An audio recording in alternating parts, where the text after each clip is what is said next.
now that you've been introduced to lots of instruments, those instruments are now going to help to tell us, Sam, the very special story of Baba the elephant. And we know, and you know that story. Sam is so excited, just like so many other people, about Baba the elephant, because we're going to have pictures up on our screen.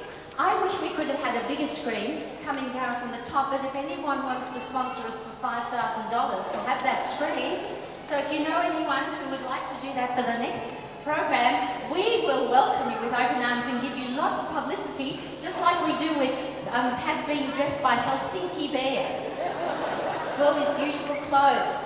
So if you want publicity, we'll give it to you. Now, Baba, of course, was an elephant, and the music was written. Well, the story, many of you know, by Jean de Brunoff, but the music was written by a French composer called Francis Poulenc. And he had nieces and nephews, didn't have kids of his own, but nieces and nephews who used to come over for the weekend, and they'd give him a book, and they'd say, "Uncle Francis, could you please read us a story?" And he said, "Well, instead of reading it to you, come up to the piano, and I'll play you the story." So that's how the story of Baba came to be told in music as well as words. And so then another friend of Mr. Poulenc's, Mr. Jean Conseil, thought, "Oh, this would sound great with an orchestra, but how are we going to make people know that it's elephant music? Well, let's find out." So perhaps if we wanted to sound like an elephant, let's see what the violins would sound like, to sound like Baba. Oh no, that's not elephant enough.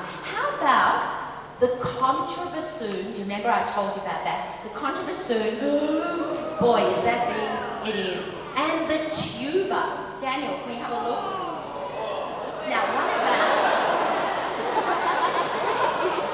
are you getting ready for the Caulfield Cup? Good, you'll have your picture in the paper, no worries. So, if we had the contrabassoon and the tuba together, I wonder if that would make an elephant sound.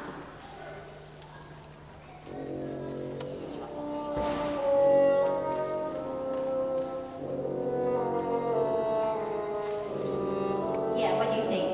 Much better. Now, Baba had friends, monkeys and birds. So, I wonder what would suit bird music. Hey, maybe the double basses.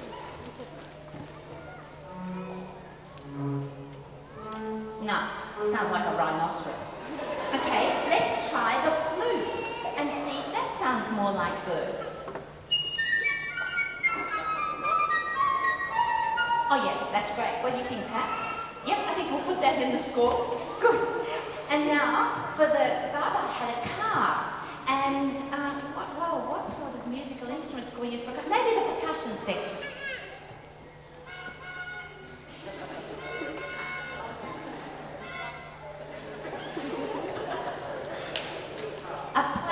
Trumpet, well, that is posing as a car horn. Okay, so now we really are ready to tell the story of Baba. It's a bit like having a whole orchestra in your bedroom while you're reading the story of Baba.